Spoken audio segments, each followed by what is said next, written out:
SOUNDWAVEZ Radio, baby.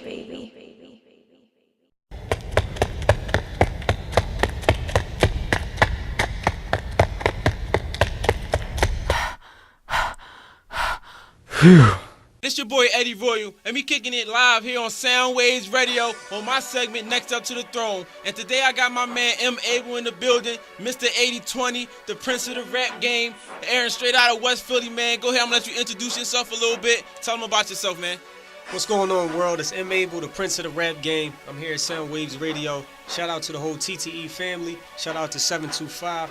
And I'm just doing it big right now. Just dropped a mixtape, Coming to America. You can download that on Dat Piff, Hot New Hip Hop, and look out for me. I'm up and coming.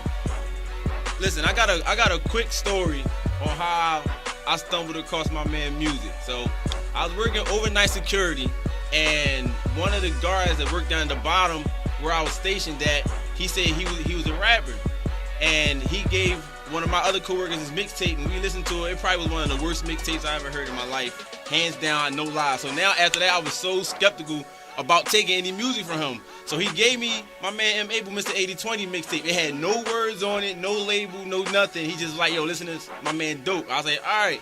So I checked it out, and I played it. I was like, yo, my man really is like dope. Like, my kids like his music. Like, everybody I play the joint for, they really, really like the music. So if y'all ain't got the Mr. 8020 mixtape, find a way to get it, because I got it. Because I got it. So find a way to get it. Make sure you download all his latest. Make sure you get that Coming to America, man.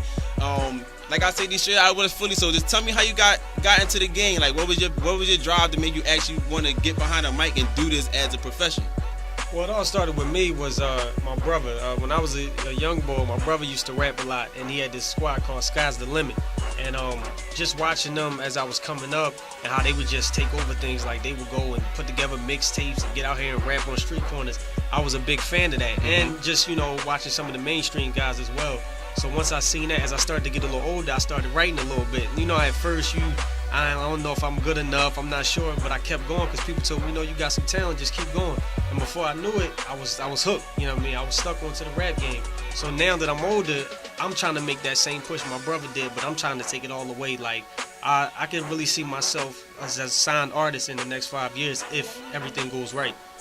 And to be honest with you, man, I say it too. I mean, Philly, and I say this with everybody, like, it's a tough place, and it's even harder when you're original. To me, I think you're one of the far and few original mixtape artists that's out right now and that's doing something. You really don't sound like anybody else that's really doing it. Like, your rap style, the way you put words together, your flow, you switch it up throughout the songs, and your messages are different. You know what I'm saying?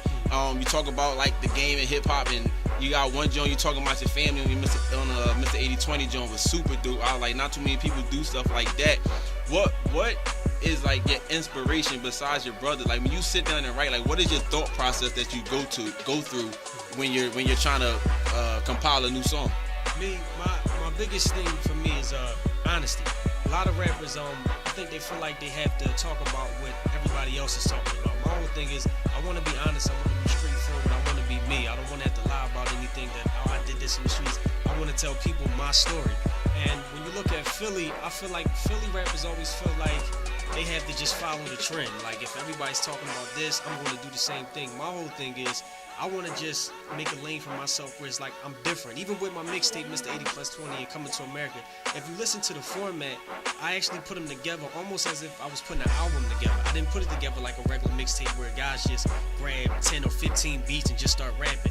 I put these together almost like songs, like put songs together in an album format, because I see myself almost on the same level as some of these mainstream artists. So I feel like, why short myself from just putting out anything? I want to put out my best work. So every time I step on the stage, every time I put out a mixtape, it's my best foot forward. I don't hold nothing back. And that's real. I mean, cause it's like, it's no DJ screaming all over the tracks and things like that. I mean, and mainly I think a lot of it is because it's a different kind of music, so it's not really, the stage is not set for a DJ to interfere with the messages that you're trying to deliver, from my perspective, from the outside in, and that's what I got from your music. Moving forward, like, what do you have planned? Like, what's coming up for you? What's your next line of motion? Besides promoting your mixtape, like, what do you have going on? What you got in the works that you think you want to tell everybody about? Well, coming up in October, TTE, which is the label I'm with now, independent label. We're having a major show that we're going to do at the Rotunda. That's 40th and Walnut in West Philly. So if people can make it out to that, that'd be great. That's going to be a big show. It's going to be a lot of guys from the label, me, V Money, Lou Anthony, True Vocals. So it's going to be a lot of us out there doing our thing. So that's the major show coming up. And other than that, a couple projects in the making now. I got a collab project I'm working on with Lou Anthony. It's going to be like a mixtape, but we pretty much kind of going back and forth on it. So I got that coming up. And then just my goal now is shows. I think I've never did too many shows. I've did a few here and there, but people told me, they said, listen, I mean, your music is good, but you got to get out here. People want to see your face. They want to see you perform. So my mindset now is just do as many shows as possible, and hopefully something will turn out for me. Yeah, you got to make sure you're seen. And you got to make sure you're seen. You got to make sure you're heard. People really don't want to listen to nothing they feel like they can't reach out and touch, you know, and that unless you're like super popular and famous, you know what I'm saying, because there's standards to that. It's like they want to know you, they want to be able to know you, you know, especially in the grassroots stage of your process. So in the industry now, the mainstream side of the industry, because you see yourself being signed within the next 5 years, and that's not I don't think that's a big jump at all. I think it's honestly, I think it's something that should happen. Who are your inspirations besides like the normal Jay-Z's and Biggie's and Tupac's and things like that? Like right now in the game, who do you think is like really paving the way for the younger artists or the new up and coming artists to really set their own standards in the game?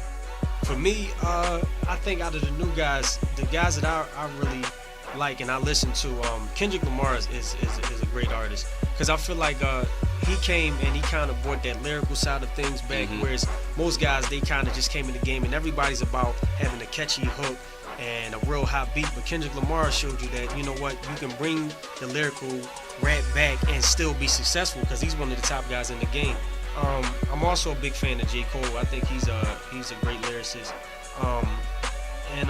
And I support Meek Mills. I'm not the biggest fan of Meek Mills. I like him, but I support him because he's from Philly. So anybody coming out of the city, I always want to see do well. But that's pretty much for the new guys. Kendrick Lamar and J. Cole, I feel like they're really like paving the way right now. Yeah, they're in my lineup too. They pretty much, I think they set the trend. Yeah. What it takes to be a successful artist and not really let somebody design your music, so to speak. You know what I'm saying? They pretty much do things on their own, and they pave their own way. So you got the mixtape out, Coming to America. It's available on Dat Piff. Mr. 8020 is out and it's dope. I was listening to it on my way here to the studio, like dead serious. I was like, man, this thing is crazy. I listen to CDs and they be in my car for like days. Like I don't take them out, so I just listen to them Jones. Got the show in October coming up, with your independent label, doing big things, and hopefully that's with you. All the events stay successful. Make sure you stay on top of these events. Give everybody your social networks and things like that too, so they can reach out, hit you up, listen to your stuff, and you can always reach back when you get a chance. No problem. Twitter and Instagram, same thing. Prince_Able. That's PRINCE_ABLE. You can also get at me on Facebook. It's the same thing, Prince Able. And I'm on there. I'm getting on Twitter a little more now. I'm an Instagram head, but now I'm starting to get on Twitter a little more. So yeah, hit me up on Twitter, Instagram, Facebook. You know what I mean? I'm always available. Listen, make sure y'all check out my man. Like, I'm not lying when I say he dope.